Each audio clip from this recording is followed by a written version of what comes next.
Hello everyone. आप सभी का हमारे चैनल पे स्वागत है बच्चों। आज के इस वीडियो में मैं आपको एक गणित का मॉडल पेपर दिखाने वाला हूँ, लेटेस्ट जो आ रखा है। ठीक है। और ये जो क्वेश्चन है वो नई एनसीईआरटी बुक के आधार पर है और ये क्वेश्चन सभी हिंदी मीडियम बोर्ड्स के लिए इंपॉर्टेंट है। अगर आपको इसकी पीडीएफ डाउनलोड करनी है जिसकी लिंक्स मिल जाएगी आपको डिस्क्रिप्शन पे, और इसका सोल्यूशन भी। ठीक है। तो चलिए वीडियो को स्टार्ट करते हैं। पहला क्वेश्चन हमसे क्या बोल रहा है कि अगर साइन इनवर्स एक्स बराबर वाई के हो तो चार ऑप्शन आपको दे रखे, कौन सा सही होगा। यानी कि साइन इनवर्स एक्स बराबर वाई है तो इसका आपको मुख्य मान शाखा परिसर कहाँ से कहाँ तक होता है ये पूछा है। तो आप जानते हैं साइन इनवर्स एक्स का जो मुख्य मान शाखा परिसर होता है वो -π/2 से π/2 होता है। यानी कि जो ऑप्शन नंबर बी है वो बिल्कुल सही हो जाएगा। सेकंड, कि माइनस वाई का जो मान होगा वो -π/2 और π/2 के बीच में होगा, क्लोज इंटरवल में। अगला प्रश्न है कि यदि ए 3 × 3 कोटि का एक व्युत्क्रमणीय वर्ग अवयव है तो एडजॉइंट ए का मान क्या होगा। तो एडजॉइंट ए निकालने का एक सूत्र होता है। क्या सूत्र होता है कि उसका जो फॉर्मूला होता है, अगर आप एडजॉइंट ए का सारणिक निकालना चाहते हैं तो सूत्र क्या होता है, सारणिक ए की पावर n-1। यहाँ n के प्लेस पे कितना है, 3 है। n के प्लेस पे कितना है, 3 है। 3 - 1 कर दोगे तो उत्तर कितना आ जाएगा, सारणिक ए की पावर 2 आ जाएगी। ऑप्शन नंबर सेकंड हमारा सही हो जाएगा। अगले प्रश्न में आ जाओ। कह रहे एक्स के सापेक्ष साइन कॉस एक्स स्क्वायर का अवकलज कीजिए। ठीक है। अगर मैं वाई मान लूँ, वाई हमारे पास क्या है, साइन, फिर है कॉस एक्स स्क्वायर। इसका हमें क्या करना है, अवकलज करना है। तो अवकलज जब करेंगे dy/dx। पहले साइन का अवकलज होता है। साइन का अवकलज क्या होता है, कॉस एक्स। एक्स की जगह पे क्या है, कॉस एक्स स्क्वायर। साइन का हो गया, अब किसका होगा, उसके अंदर का cos x square. Cos x का प्लस क्या होता है, माइनस के साइन एक्स। एक्स की जगह पे क्या है, एक्स स्क्वायर। ठीक, इसका हुआ, फिर इसका हुआ, अब किसका होगा, इसका होगा। एक्स स्क्वायर का प्लस क्या हो जाएगा, 2x। तो कुल मिला के हमें मिल जाएगा -2x cos cos cos x square sine x square. ये हमें आंसर मिलेगा। अब देखो ऑप्शन में कौन सा दिख रहा है, तो ऑप्शन नंबर ये जो चौथा है ये बिल्कुल सही हो जाएगा। ठीक। अगला प्रश्न बोल रहा है कि d/dx function x 4x³ - 3x⁴, जिसमें f(2) 2 के बराबर, f(2) 0 के बराबर हो तो फंक्शन x का मान क्या होगा। ठीक है, ये हमें बताना है। ये एनसीईआरटी का प्रश्न है। देखो d/dx जब भी होता है, ठीक है, तो इसको मैं अगर ढंग से लिखूंगा d/df fx, ये f dx बट्टे की तरह के क्या हो जाएगा, गुणे में आ जाएगा हर एक पद के साथ। अब इस डी को हटाने के लिए दोनों तरफ क्या करना पड़ता है, समाकलन करना पड़ता है। तो जब समाकलन करेंगे तो ये डी हट जाता है। ठीक है, जब समाकलन करोगे तो ये डी और ये जो एफ एक्स है ये एक साथ नहीं रहते। 3 कांस्टेंट x की पावर 4 ऊपर जाके क्या हो जाएगा, x की पावर -4। ठीक है, ये चीज हो जाएगी। और ये डेरिवेटिव और इंटीग्रेशन एक साथ नहीं रहते, तो यहाँ पर बचेगा सिर्फ एफ एक्स।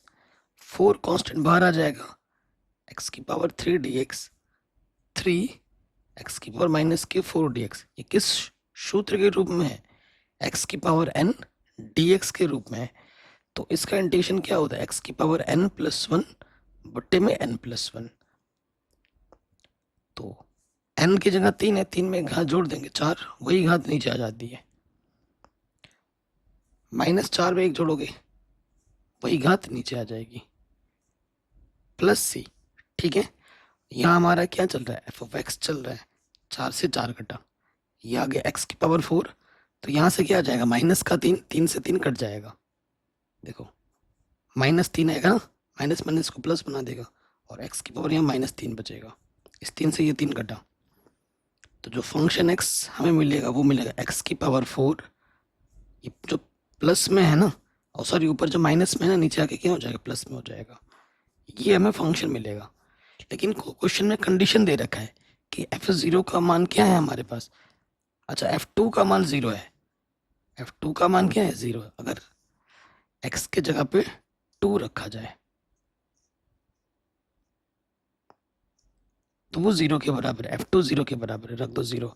2 की घात 4 यानी कि और 2 दूनी 4, 16 आ जाएगा यहाँ से, और यहाँ से 1/8। ठीक, तो यहाँ से आ जाएगा 16 × 128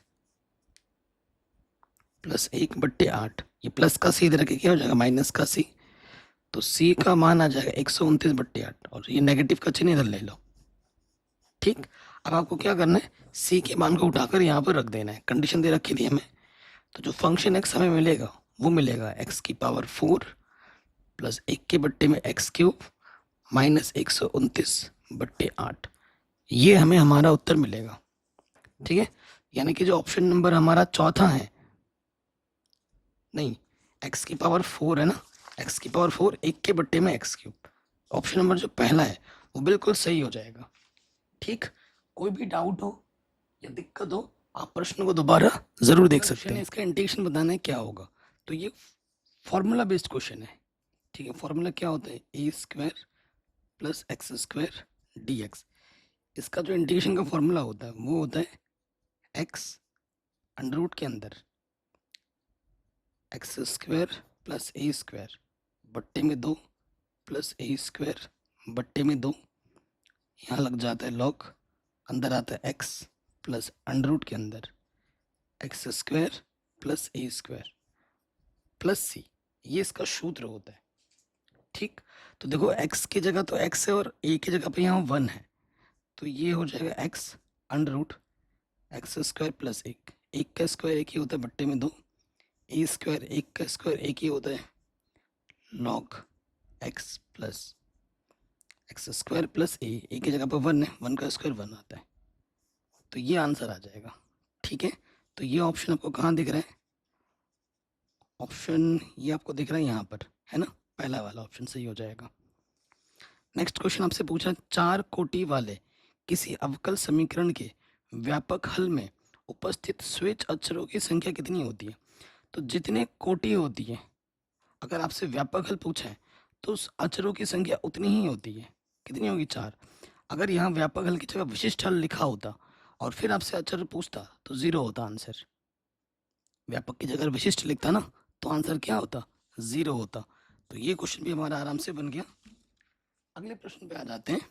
हमसे क्या बोल रहे हैं, x अक्ष के समांतर मूल बिंदु से जाने वाली रेखा का समीकरण क्या होगा। तो देखो, रेखा का समीकरण का सूत्र क्या होता है, x - x1 बट्टे a, y - y1 बट्टे b, z - z1 बट्टे c। x अक्ष के समांतर बोला है, तो x अक्ष के समांतर बोला है तो जो आपका y और z है वो क्या होगा, 0 होगा।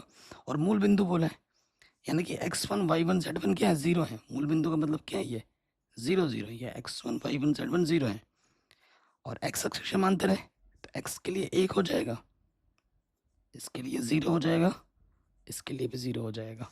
ठीक, तो यहाँ से x के बट्टे में 1, y के बट्टे में 0 और z के बट्टे में 0, ये आंसर आएगा। तो ऑप्शन नंबर हमारा ये जो तीसरा है वो बिल्कुल सही हो जाएगा। अगले प्रश्न में हम आ जाते हैं, कह रहे हैं बी की प्रायिकता इतनी है और ए इंटरसेक्शन बी हमारे पास इतना है, तो सप्रतिबंध प्रायिकता पी ए बट्टा बी की हमें ज्ञात करना है। ये जो प्रश्न है वो हर साल एग्जाम में आते हैं, जो मैं करवा रहा हूँ हर एग्जाम में आता है। अगर आपको पी ए अपॉन बी ज्ञात करना है तो इसका सूत्र क्या होगा, ए और बी है तो ए और बी का इंटरसेक्शन बट्टे में जो भी होता है वो आ जाता है उसकी प्रायिकता पी बी। तो हमें प्रश्न में दे ही रखा है पी ए इंटरसेक्शन बी कितने दे रखा है, 0.3, और ये दे रखा है 0.5। दशमलव से दशमलव हटा, आंसर आ जाएगा 3/5। कितना दे रखा है, 3/5। ऑप्शन में नहीं है तो हमें हल करना है, तो 5 × 30, 0.6। ऑप्शन नंबर हमारे ये जो पहला वाला है वो सही हो जाएगा। ठीक है, अब आते हैं दूसरे नंबर के क्वेश्चन में। कह रहे हैं y बराबर a sin x plus b cos x है, तो सिद्ध कीजिए कि d2y बट्टे dx² प्लस y का मान 0 के बराबर होगा। ठीक है, क्वेश्चन हिंदी और इंग्लिश दोनों में देख पा रहे होंगे आप। तो देखो दोस्त, हमारे पास क्या दे रखा है, y बराबर है a sin x plus b cos x। देखो इसमें अधिकतम कितने गुणज हैं, अचर हैं, 2 हैं, तो आप इसको अधिकतम 2 बार ही आप प्लस कर सकते हो और यहाँ पे 2 ही बार है मैक्सिमम, तो पहली बार अवकलज करते हैं डी वाई बट्टे डी एक्स, ए कांस्टेंट बाहर साइन एक्स का plus cos X, B constant बाहर कॉश एक्स का प्लस माइनस के साइन एक्स। ठीक, दोबारा सब प्लस करना है इसी चीज का, D two Y over D X square.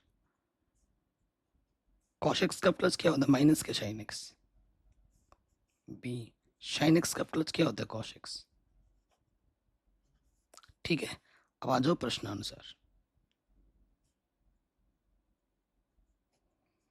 प्रश्न में क्या बोला है, हमें सिद्ध करना है D two Y over D X square, D two Y over D X square plus Y, इसको हमें जीरो ला के दिखाना है। मान रखते हैं D two Y over D X square का ए साइन एक्स माइनस का बी कॉश एक्स, फिर y का मान रखना, y का मान है a साइन एक्स और प्लस b कॉश एक्स।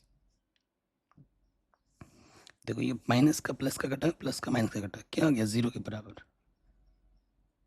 आ गया राइट हैंड साइड। यही हमें क्या करना था, प्रूफ करना था। तो ये क्वेश्चन भी हमारा बड़े आराम से बन गया। अगले प्रश्न पे हम आ जाते हैं। ठीक है, प्रश्न हमसे क्या बोल रहे हैं कि x और y हमें दे रखा है, हमें डी वाई बटे डी एक्स निकालना है। ठीक, ध्यान से देखिए, x बराबर क्या है 2a स्क्वायर और y बराबर है a t की पावर 4। तो डी वाई बटे डी एक्स निकालना है, यहाँ पैरामीटर हमारा t है। ठीक है, यहाँ पैरामीटर हमारा t है, तो डी वाई बट्टे अगर डी एक्स हमें निकालना है तो हमें निकालना पड़ेगा डी वाई बट्टे डी टी और डी एक्स बट्टे डी टी। ठीक है, ये चीज़ हमें निकालनी पड़ेगी। तो आ जाओ प्रश्न में, हमारे पास y बराबर क्या है ए टी की पावर 4, तो इसको हम अवकलज करेंगे t के सापेक्ष। ए कांस्टेंट बाहर, t की पावर 4 का प्लस क्या हो जाएगा 4 t की पावर 3, पावर सामने आ जाता है और एक घात कम हो जाती है। उसके बाद x हमें क्या दे रखा है 2a T square, parameter t के सापेक्ष अवकलज करोगे 2a कांस्टेंट है, टी स्क्वायर का प्लस क्या हो जाएगा 2t, यानी कि 2 दूनी 4at। अब इन मानों को उठाकर यहाँ रख दोगे, डी वाई बटे डी टी हमें कितना मिला है 4a टी की पावर 3 और ये मिला है 4at। 4 से 4a कैंसिल, भाग देने पे घातें घटती हैं, 3 में से एक घात घटा दोगे तो कितना आ जाएगा टी स्क्वायर। ठीक है, तो ये हमें हमारा उत्तर मिल जाएगा। अगले प्रश्न में आ जाओ, इसका समाकलन करना है। ठीक है, चौथे नंबर में क्या करना है, इसका समाकलन करना है। तो ये है डी एक्स बट्टे में एक्स स्क्वायर, 36 को मैं लिख सकता हूँ 6 का वर्ग, और ये सीधा सीधा फॉर्मूला बन गया है। किसका फॉर्मूला बन गया है, इस रूप में कि डी एक्स बट्टे में x square plus a square क्या होता है सूत्र 1/a tan inverse x upon a plus c. ठीक है ना, यही सूत्र होता है। ए की जगह पर 6 है तो 1/6 tan इनवर्स एक्स, एक्स की जगह पर एक्स है, ए की जगह पर 6 है, इंटीग्रेशन खत्म, सी जोड़ देंगे, आंसर। जहां सी हमारा क्या है, एक समाकलन नियतांक। अगर ये नहीं लिखोगे तो नंबर नहीं मिलेंगे। डिस्क्रिप्शन एक बार जरूर चेक कर लेना, मैंने सब कुछ पढ़ा रखा है दोस्त, सब कुछ। कह रहे हैं इस अवकल समीकरण का व्यापक हल ज्ञात कीजिए। चैप्टर नंबर 9 का प्रश्न है, सारा कुछ मैंने पढ़ा रखा है, सारे चैप्टर्स करा रखे हैं। देखो दिया क्या है, हमें दे रखा है कि डी वाई बट्टे डी एक्स ए की पावर एक्स माइनस वाई है, तो इसको मैं लिख सकता हूँ ए की पावर एक्स गुणे में ए की पावर माइनस के वाई, क्योंकि गुणे में घातें क्या होती है, जुड़ती हैं। अब हमें क्या करना है, एक्स वाले को एक तरफ और वाई वाले को एक तरफ लेके आना है। ये गुणे में इधर के बट्टे में आ जाएगी और ये बट्टे के इधर के गुणे में आ जाएगी।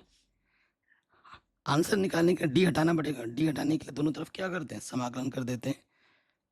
तो दोनों तरफ समाकलन कर दो, ए की पावर माइनस वाई ऊपर जाके क्या हो जाएगी, की पावर प्लस वाई, और ए की पावर वाई का इंटीग्रेशन ए की पावर वाई रहेगा, ए की पावर एक्स का इंटीग्रेशन ए की पावर एक्स रहेगा, इंटीग्रेशन खत्म, सी जोड़ दो।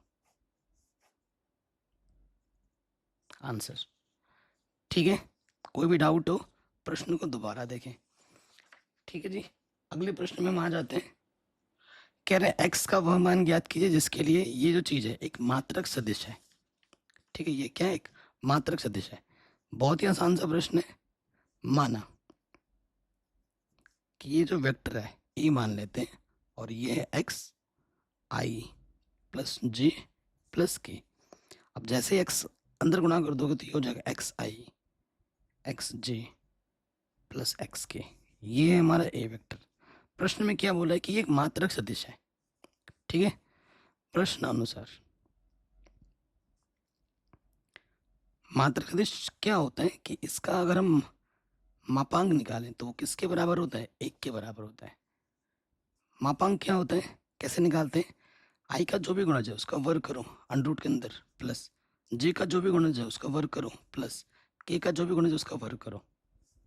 तो ये हो जाएगा 3x² और बाहर आके क्या हो जाएगा अंडर रूट 3x। ठीक, तो x का मान क्या हो जाएगा 1/√3। x का मान क्या हो जाएगा 1/√3। कोई भी डाउट हो एक बार दोबारा देखें। अगले प्रश्न में क्या बोल रहे हैं, ये चैप्टर नंबर 11वें का प्रश्न है। दो बिंदुओं को मिलाने वाली रेखा के दिक् अनुपात हमें ज्ञात करने। देखो बहुत ही आसान प्रश्न है और ये ऐसे प्रश्न है ना जो हर साल आते हैं, हर साल आते हैं और बार बार आते हैं। बिंदु पहला वाला में दे रखा है 2 3 -4 और जो दूसरा बिंदु में दे रखा है 1 3 -2 दे रखा है। तो ये हमारा x1 है, ये y1, ये z1, x2 y2 z2। हमें क्या निकालना है, दिख क्या निकालना है, अनुपात निकालना, डायरेक्शन रेशियो निकालना है। बहुत ही आसान होता है। दिक अनुपात ए, ठीक है, इसका सूत्र होता है x2 - के x1। बी इसका सूत्र होता है y2 - के y1 और सी इसका सूत्र होता है z2 - के z1। सारा कुछ दे रखा है, रख दो। x2 है 1 और x1 भी है, x1 है 2 तो ये आ जाएगा -1। बी हमारे पास है 3 में से 3 घटाओ, ये आ जाएगा 0 और z2 है -2 और ये -4 तो नेगेटिव नेगेटिव पॉजिटिव तो ये आ गया 2। आंसर आ जाएगा -1 0 2। ये दिक अनुपात हमें मिल गए आराम से। नेक्स्ट क्वेश्चन 2 नंबर्स के स्टार्ट है। कह रहे ये हमारे पास फंक्शन है cos इनवर्स x, इसका आलेख खींचना है और इस फलन का परिसर बताना है। चैप्टर नंबर 2 का प्रश्न है, बेसिक्स आपसे पूछ रहा है। तो cos इनवर्स x का जो फिगर होता है, ठीक है, वो आपको बनाना आना चाहिए। फिगर बनाने के लिए पूछ रहा है आपसे। ठीक, तो फिगर आप बनाओगे तो ऐसे ऐसे ऐसे बनता है। ठीक, ये आपका बनेगा यहाँ पे 0, यहाँ पे 1 और यहाँ पे आपका π/2। ठीक, यहाँ पे आपका पाई आ जाएगा और फिर यहाँ पे आपका 3π/2 आ जाएगा। यहाँ पे आपका फिर से 2π आ जाएगा, चलता रहेगा ये चीज़। ठीक, फिर यहाँ पर आपका आ जाएगा -के π/2 और फिर यहाँ आपका पाई आ जाएगा। ठीक, यहाँ आपका 2π, ये चलता रहेगा। ये फिगर बन गया। और आपसे क्या पूछा था इसने, परिसर। इसका जो परिसर होता है, मुख्य मान शाखा परिसर, वो क्या होता है 0 से π होता है क्लोज इंटरवल में। दो चीजें लिखनी थी 2 नंबर में, आराम से मिल गया। ठीक, बेसिक्स के क्वेश्चन है। अगला क्वेश्चन आपसे क्या पूछ रहा है, ध्यान से देखिए। कह रहे हैं एक वृत्त की त्रिज्या समान रूप से, छठे चैप्टर का प्रश्न है, एक वृत्त की त्रिज्या समान रूप से, वृत्त है, वृत्त की त्रिज्या हमने मान लिया कि r है, ठीक है, समान रूप से 3 सेंटीमीटर प्रति सेकंड की दर से बढ़ रही है। मतलब त्रिज्या में जो परिवर्तन है क्या दिया है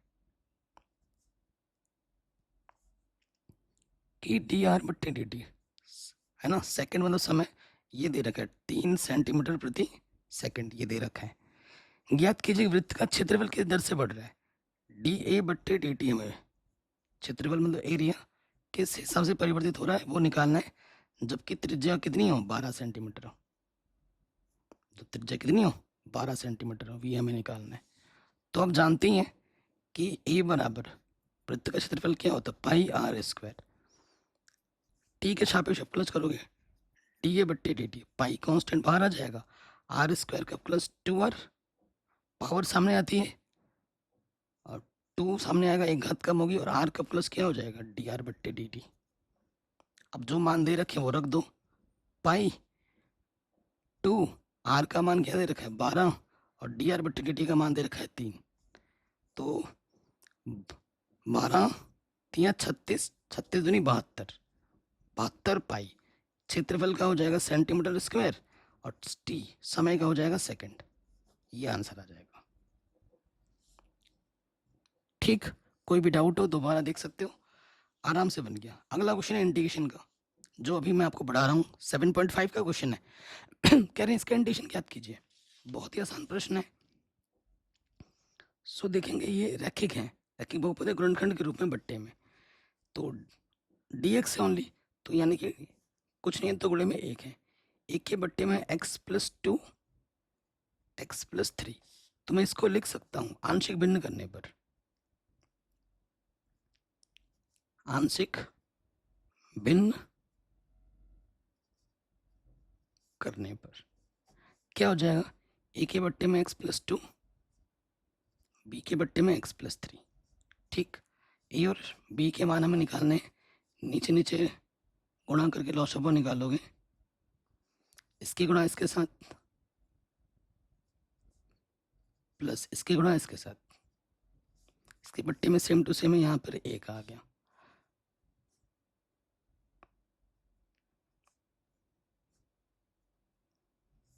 ठीक है जी, अब हमें क्या करना है, एक बार इसको 0 मानना होता है और एक बार इसको 0 मानना होता है, क्योंकि दोनों के दोनों रैखिक हैं।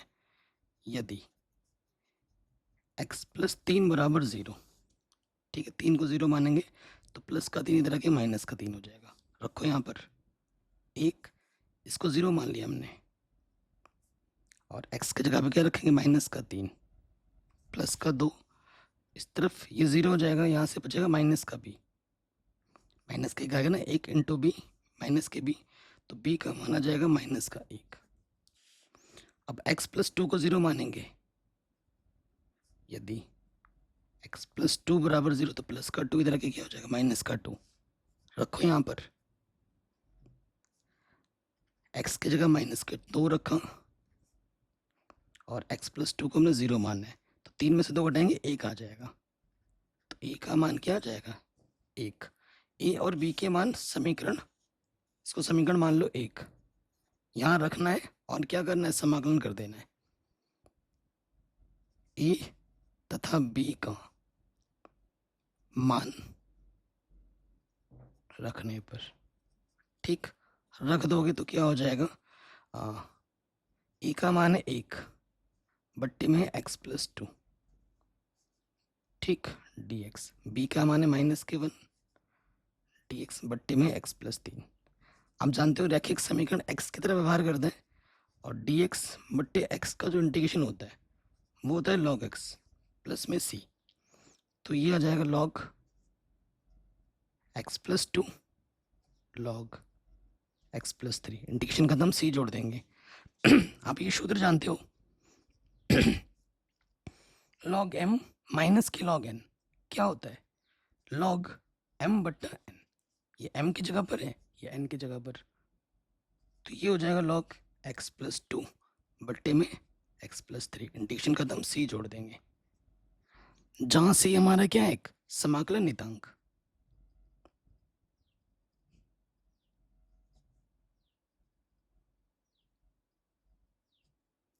तो ये क्वेश्चन भी हमारा आराम से बन गया। कोई भी डाउट हो दोबारा देखें। उसके बाद देखिए मैं अब क्वेश्चन बता देता हूँ। कह रहे हैं इस रेखा के जो रेखा युग में इनका कोण ज्ञात करना है। ये चैप्टर नंबर 11वें का प्रश्न है। ठीक है, ये 12वां क्वेश्चन है। प्रायिकता बंटन दे रखा है, आपको इसका मान निकालना है। ये चैप्टर नंबर 13 का प्रश्न है। ठीक, सारा कुछ पढ़ा रखा है चैप्टर वाइज, लिंक्स मिलेगी आपको डिस्क्रिप्शन पे। 13वां क्वेश्चन है, सिद्ध कीजिए नीचे परिभाषित फलन n से n एकाकी तथा आच्छादक दोनों ही है। ठीक है, ये चैप्टर नंबर पहले का क्वेश्चन है जो हर साल एग्जाम में आता है। या फिर ठीक है, ये जो क्वेश्चन ये भी चैप्टर नंबर 1 का है। ये हमें समुच्चय दे रखा है, आर दे रखा है, ए माइनस बी का मॉडुलस सम है।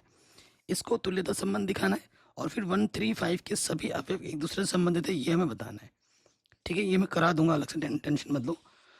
ये चैप्टर नंबर 4 का क्वेश्चन है। ये फंक्शन एक्स है, फंक्शन वाई बनाना है, फंक्शन एक्स प्लस वाई के इक्वल है। तीसरे चैप्टर का क्वेश्चन है ये। ठीक है, विविध प्रश्नावली का। ये 5वें चैप्टर का क्वेश्चन है। के किस मान के लिए निम्नलिखित प्रदत्त फलन बिंदु x बराबर π/2 पर सतत है। 5.1 की प्रश्नावली का क्वेश्चन होगा, 25 या फिर 26वां। ठीक है, ये 5.5 का प्रश्न है। x की power sine x plus x sine x की पावर कॉस एक्स, एक्स के सापेक्ष अवकलन कीजिए। ऐसे प्रश्न हर साल देखने को मिलेंगे। इसका हमें समाकलन करना है। की power x 1 plus sine x 1 plus cos x. ये विविध प्रश्नावली का प्रश्न है 7वें चैप्टर का।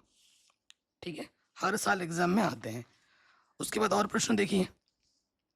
0 से पाई log 1 प्लस कॉस एक्स का इंटीग्रेशन करना है। ये उदाहरण का क्वेश्चन है 7वें चैप्टर का।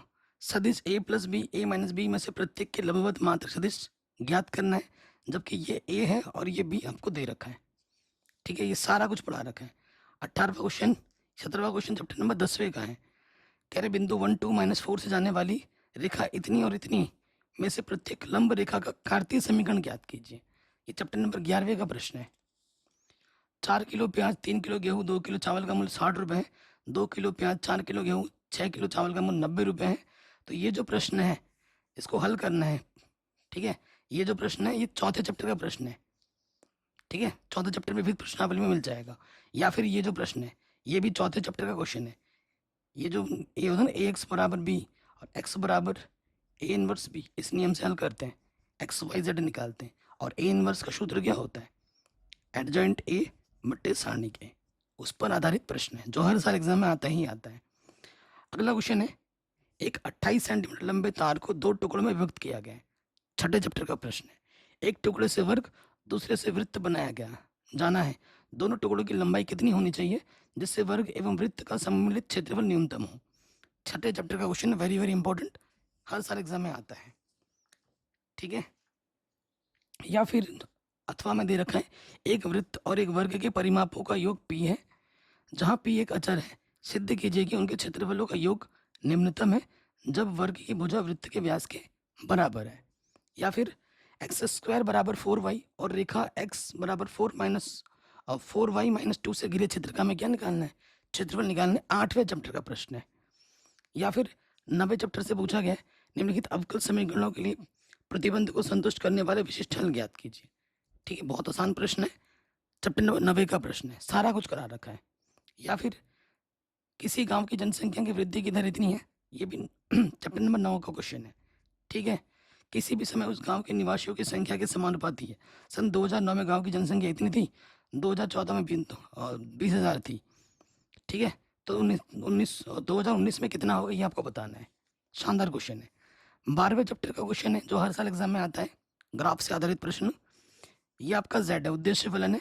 न्यूनतम मान आपको निकालना है और अवरोध आपको ये दे रखे हैं। ठीक है, 12.1 प्रश्नावली पर आधारित प्रश्न है, देख लीजिएगा। फिर आ रखा है चैप्टर नंबर 13 पर आधारित प्रश्न। एक कारखाना है जिसमें एलईडी बल्बों का उत्पादन किया जाता है। इस कारखाने में एलईडी बल्ब बनाने हेतु 3 अलग अलग प्रकार की मशीनें लगी हुई हैं। ए बी सी कुल उत्पादन करो, ए का उत्पादन 25%, बी का 35%, सी का 40% है। इनमें से कोई भी मशीन 100% दक्ष नहीं है तथा मशीनों के उत्पादन का क्रमशः 5, 4, 2% बल्ब खराब निकलते हैं। ए खराब बनाता है 5%, बी बनाता है 4%, सी बनाता है 2%। उपरोक्त घटनाओं के लिए ये दे रखा है। L1 क्या है, एलईडी बल्ब मशीन द्वारा बनाया जाता है। L2 बी के लिए, L3 सी के लिए बनाया गया। और फिर इस पे आपसे प्रश्न पूछ रहे हैं, 3 पार्ट। बल्बों के कुल उत्पादन में से एक बल्ब यादृच्छा निकाला जाता है, तो उसके मशीन ए द्वारा बनाए जाने की प्रायिकता क्या होगी। बेच पर में आधारित प्रश्न पूछ रहा है। ठीक है, तो ये आपको निकालना है। और ये आपका मॉडल पेपर है। इसकी जो PDF है उसकी लिंक्स मिल जाएगी डिस्क्रिप्शन पे। और इसका फुल सोल्यूशन अगर चाहते हो तो वीडियो को लाइक करके ज़्यादा से ज़्यादा शेयर करो, 2 दिन के अंदर फुल सोल्यूशन भी मिल जाएगा। बाकी मैंने सब कुछ पढ़ा रखा है, चैप्टर वाइज इंपॉर्टेंट क्वेश्चंस जितने भी मैंने बता रखे हैं ना, सारे करा रखे हैं। अगर आप प्ले लिस्ट देखोगे सारा क्वेश्चन NCERT से ही है, और चैप्टर वाइज इंपॉर्टेंट क्वेश्चन जो मैंने करा रखे हैं सारे प्रश्न आपको वहाँ मिल जाएंगे।